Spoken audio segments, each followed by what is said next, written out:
میں سے روزانہ 24 گھنٹوں میں سے کتنے گھنٹے ہم آخرت کے بارے میں سوچتے ہیں اور کتنے گھنٹے دنیا کے بارے میں؟ آخرت کے لیے ان اوقات میں سے کتنا وقت مختص کیا ہوا ہے اور دنیا کے لیے کتنا کیا ہوا ہے؟ ہم اپنے دل میں جھانک کر دیکھیں آخرت کی کتنی محبت ہے اور دنیا کی کتنی محبت ہے، تو ہمیں معلوم ہوگا کہ ہم اس معاملے میں فیل ہیں اور کفار کی ایک عادت بدقسمتی سے ہم پر بھی غالب ہو چکی ہے۔ اسی طریقے سے اللہ تعالیٰ کے راستے سے روکنا یہ بھی اب مسلمانوں میں بڑا عام ہو گیا ہے۔ اگر کوئی شخص دیندار بننے کی کوشش کرے، بعمل بننے کی کوشش کرے، تو پورا معاشرہ اس کی راہ میں رکاوٹ بن جاتا ہے۔ سب سے پہلے تو ماں باپ اسے روکنے کی کوشش کرتے ہیں اور یہ سمجھتے ہیں کہ شاید دین کی طرف مائل ہونے کی وجہ سے ہمارا بیٹا یا ہماری بیٹی دنیا کے لیے کار آمد نہیں رہے گا، بیکار ہو جائے گا، اور عجیب و غریب قسم کے تصورات ان کے ذہن میں ہوتے ہیں۔ حالانکہ ایسا کچھ بھی نہیں ہوتا۔ جو دین کی طرف مائل ہوتا ہے اللہ تعالیٰ اس کو مقام عزت عطا فرماتا ہے، غیب سے اس کی امداد کی جاتی ہے، رزق حلال کے دروازے اس پر کھول دیے جاتے ہیں، اس کی برکت سے اللہ تبارک و تعالیٰ گھر والوں کو عطا فرماتا ہے۔ یہ مشکات کی روایت ہے کہ نبی کریم صلی اللہ علیہ وسلم کے پاس ایک کاتب وحی صحابی تھے، وہ سرکار کے پاس ہی رہتے تھے اور کتابت کرتے تھے۔ ایک دفعہ ان کے بھائی آئے اور حاضر ہو کر عرض کیا رسول اللہ صلی اللہ علیہ وسلم، آپ انہیں تلقین فرمائیے کہ یہ کچھ کمایا بھی کریں۔ تو نبی کریم صلی اللہ علیہ وسلم کے الفاظ کریمہ یہ تھے کہ اللہ تبارک و تعالیٰ تمہیں جو کچھ عطا فرما رہا ہے وہ اسی کے بدلے میں، اسی کی برکت سے عطا فرما رہا ہے۔ تو یاد رکھیں کہ اگر کوئی دین کی طرف مائل ہوتا ہے تو اس میں دنیا کا کوئی نقصان نہیں ہوگا۔ یہ سمجھنا کہ شاید ابھی کمائے گا کہاں سے، کھائے گا کہاں سے، یہ اللہ تبارک و تعالیٰ کے ذمہ کرم پر موقوف ہے، آپ کے نہیں۔ اللہ تعالیٰ نے ارشاد فرمایا وَأْمُرْ أَهْلَكَ بِالصَّلَاةِ وَاصْطَبِرْ عَلَيْهَا، تم اپنے گھر والوں کو نماز کا حکم دو اور خود بھی اس پہ ثابت قدم رہو۔ لَا نَسْأَلُكَ رِزْقًا، ہم تم سے رزق کا سوال نہیں کرتے، نحن نرزقک، رزق تو ہم تمہیں عطا فرمائیں گے۔ تو یہ تو اللہ نے اپنے ذمہ کرم پہ لیا۔ اور ابھی میں نے پچھلے پروگرام میں ایک آیت آپ کو عرض کی تھی کہ اللہ نے ارشاد فرمایا ان تنصروا اللہ ینصرکم، اگر تم اللہ کے دین کی مدد کرو گے تو اللہ تعالیٰ تمہاری امداد فرمائے گا۔ معلوم ہوا کہ والدین کے یہ وساوس واقعی صرف وساوس ہی ہیں، ان کا حقیقت سے کوئی تعلق نہیں ہے کہ جو دین کی طرف جائے گا وہ برباد ہو جائے گا، وہ کمائے گا کیسے، کھائے گا کیسے، کیسے گزارا کرے گا۔ یہ تو آپ دنیا داروں کو دیکھ لیجیے، بڑی بڑی ڈگریاں لے کے بیچارے پریشان ہیں۔ تو دین کی طرف میلان ہمیں دنیاوی تعلیم سے نہیں روک رہا، ہمیں کاروبار سے نہیں روکتا، ہمیں نوکری سے نہیں روکتا، رشتہ داری سے نہیں روکتا، دوست بنانے سے نہیں روکتا۔ ہاں یہ ضرور حکم دیتا ہے کہ تمام کام دائرۂ شریعت میں رہ کر ہونے چاہیے۔ تو بہرحال جب کوئی لڑکا یا لڑکی دین کی طرف مائل ہونے لگے تو سب سے پہلے تو ماں باپ رکاوٹ بن جاتے ہیں، پھر بعض اوقات بڑے بھائی بہن، پھر اسی طرح رشتہ دار۔ اگر ماں باپ راضی ہیں، بھائی بہن راضی ہیں، تو وہ آ کے ذہن بناتے ہیں کہ جی آپ کے بچوں کو کیا ہو گیا، یہ تو مطلب مولوی ہو جائے گا، یہ بچیوں کیا ہو گیا، لوگ ملانی کہیں گے، رشتے بھی نہیں آئیں گے، یہ ہو جائے گا، وہ ہو جائے گا، اور اس طریقے سے اللہ تعالیٰ کے راستے سے روکنے کی کوشش کی جاتی ہے۔ باوجود یہ کہ مسلمان ہیں، باوجود یہ کہ کلمہ پڑھتے ہیں، فرق یہی ہے کہ وہ کفار کافر ہو کر یہ کام کرتے تھے اور ہم مسلمان رہ کر بعض اوقات دین کے تعلیمات کے خلاف علم بغاوت بلند کرتے ہیں۔ یہ بڑی سخت بربادی کی بات ہے، کیونکہ اللہ نے ارشاد فرمایا وَوَيْلٌ لِّلْكَافِرِينَ مِنْ عَذَابٍ شَدِيدٍ، کفار کے لیے عذاب شدید سے بربادی ہے۔ تو اس کا مطلب یہ ہوا کہ ان کاموں کے حامل لوگوں کے اوپر عذاب کی وعید تھی، اللہ نے بیان فرمائی۔ میں نہیں کہہ رہا ہوں کہ ماذا اللہ جو مسلمان دین کے راستے سے روکتا ہے وہ اسی کے تحت داخل ہو جائے گا، لیکن ہاں یہ ضرور ہے کہ وہ چونکہ کفار کی ایک بری صفت کا حامل ہے تو ہو سکتا ہے کہ اللہ تعالیٰ ناراض ہو کر اسے بھی عذاب میں مبتلا کر دے۔ اس لیے بہت ہی توجہ کرنی چاہیے۔ اللہ کے راستے سے روکنے کا مطلب اللہ تعالیٰ کی تعلیمات، اسلام اور نبی کریم صلی اللہ علیہ وسلم کے خلاف اعلان جنگ ہے، اور اس اعلان جنگ کے بعد یقینی سی بات ہے جنگ شروع ہوگی، اور اس پہ فتح کس کی ہوگی ہم اچھی طرح جانتے ہیں۔ تو دنیا میں اگر ہم نے کسی کو دین کے راستے سے روک بھی لیا، جیسے بعض لوگ کامیاب ہو جاتے ہیں، بچہ دین کی راہ پہ آ رہا تھا، زبردستی کی، فورس کیا، زبردست ٹارچر کیا اس کو، اور طنز کرتے رہے اس کو، مطلب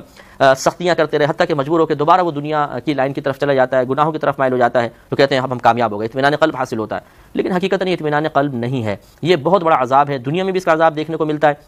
یہ میرے اپنے خود مشاہدے میں کئی ایسے واقعات آئے کہ پہلے اپنی اولاد کو دین کے راستے سے روکا، اولاد نیک بن گئی، پرہیزگار، اس کا ذہن پاکیزہ ہوا، اخلاق اچھے ہو گئے، عادات سنور گئے، لیکن یہ چیز اچھی نہیں لگی، روک لیا اس کو۔ پھر اولاد نے جب دیکھا کہ یہ اللہ تعالیٰ کے مقابلے میں ہیں اور یہ مطلب اللہ تعالیٰ کے لیے ایسی ایسی باتیں بول رہے ہیں، دین اسلام کے خلاف بول رہے ہیں، تو خود بخود اس کے دل میں پھر ان کے لیے بغاوت کے اثرات نمایاں ہوتے ہیں اور جذبات بیدار ہو جاتے ہیں۔ تو پھر ایسا بھی دیکھا کہ ان کی اطاعت تو کر لی، دین کو چھوڑ دیا، لیکن پھر ماں باپ کی عزت بھی دل میں نہ رہی، بدتمیزی شروع ہو گئی، پھر بچہ غلط عادات میں پڑ گیا، چرس پینے، ہیروئن، فحش مطلب مناظر دیکھنے کی طرف، آوارہ گرد دوستوں کی طرف، پھر اس سے چوری ہو گئی، ڈاکہ ہو گیا، کوئی غلط کام، قتل و غارت ہو گیا، پھر یہ ماں باپ اور یہ سب سر پکڑ کے بیٹھ جاتے ہیں، ہائے ہمارے بچے کا کیا ہوگا۔ پھر مطلب یہ کہ کہا جاتا ہے جی اب اسی اصلاح کے لیے کچھ کیجیے۔ سبحان اللہ، پہلے آپ نے سارے راستے روک دیے، اس کو دین کے راستے سے روکا، اب جب آپ کی مرضی کے مطابق رزلٹ نہیں آیا اور دنیا میں زوال عزت کا خوف آپ کو دامنگیر ہو گیا، تو آپ کو پھر دین دوبارہ یاد آیا اور آپ نے کہا کہ بھئی اس کو سنبھالیے۔ تو ایسے کئی مناظر ہمارے سامنے آئے، کئی باتوں کا ہم نے مشاہدہ کیا ہے۔ خود والدین ہم سے ریکویسٹ کرتے ہیں کہ آپ ہمارے بچے کو سنبھالیے۔ اب جب ہم معلوم کرتے ہیں کہ آپ نے کس طرح کی تربیت کی تھی اور جب اگر بچہ کبھی دین کی طرف مائل ہوا تھا یا نہیں ہوا تھا تو پھر اس وقت آپ کا رویہ کیا تھا، تو اکثر یہی سامنے آتا ہے کہ پہلے تو جوش میں آ کر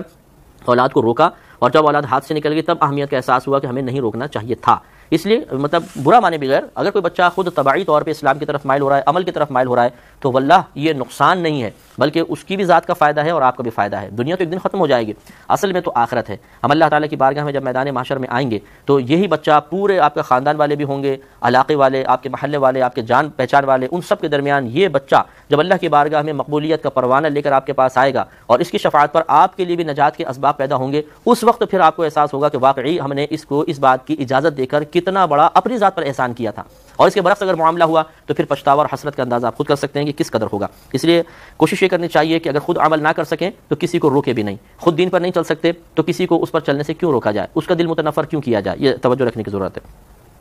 آگے شاید فرمایا کہ وما ارسلنا من رسول الا بلسان قومه،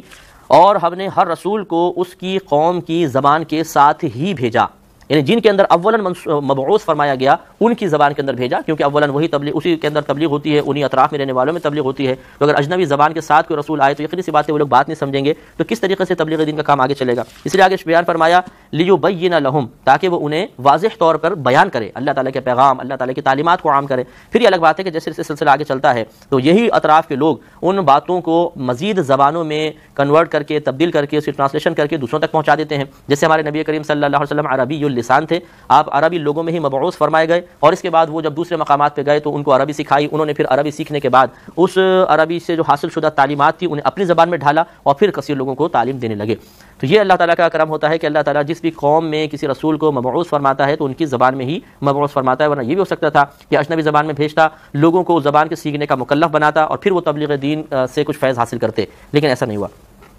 فَيُضِلُّ اللَّهُ مَن يَشَاءُ وَيَهْدِي مَن يَشَاءُ، پھر اللہ تبارک و تعالیٰ جسے چاہتا ہے گمراہ کرتا ہے اور جسے چاہتا ہے ہدایت عطا فرماتا ہے۔ بارہ ہم نے عرض کیا کہ گمراہ کرنے کی نسبت اپنی طرف کرنا یہ اللہ کے ہی کوئی زیبا ہے، ہم نہیں کر سکتے ہیں، اور اس کا صحیح مطلب یہی ہے کہ اللہ تبارک و تعالیٰ گمراہی کے اسباب پیدا کر دیتا ہے، ہدایت کے اسباب پیدا کر دیتا ہے، اور ہمیں اختیار دیتا ہے کہ چاہے یہ اختیار کرو چاہے وہ۔ اب اگر کوئی شامت اعمال کا مارا وہ گمراہی کو